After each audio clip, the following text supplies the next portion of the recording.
Reggie, I've heard people say, I'm under grace, so I don't have to obey the law. Can you help me understand the relationship between law and grace and what the expectation is and how Paul helps us understand that in Galatians?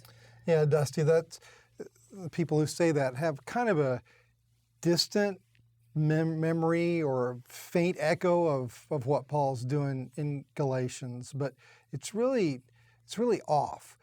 In the first place for Paul, the law itself was a gift of God's grace. Mm-hmm. It was the law that helped people see their need for a Redeemer.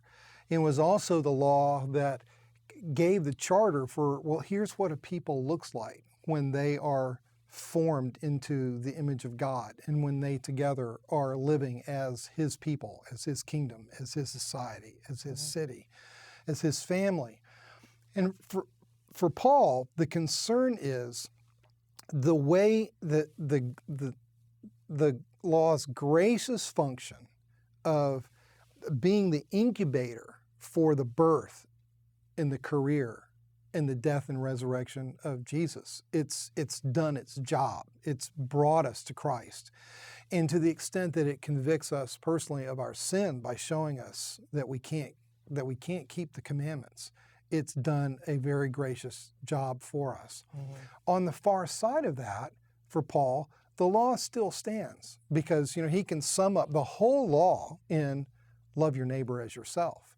And he's got this sense of the direction that our lives are going to go as they're transformed by God's Spirit who's made us alive and is making Christ's life active in us, is that it's going to be in the direction of doing what the law calls for.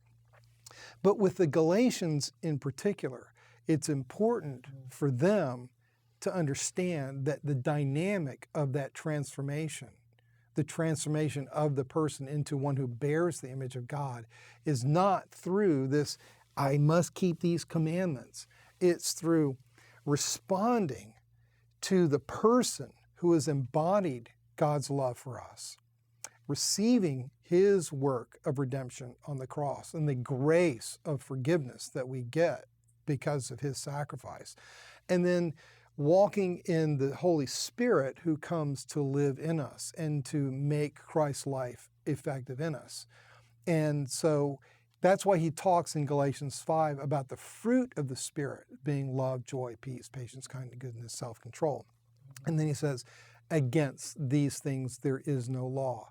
He wants these folks to lean into the person and work of Jesus Christ and His presence among them in the Holy Spirit, and to learn to live in love. It's like, when you first learn to drive, you read the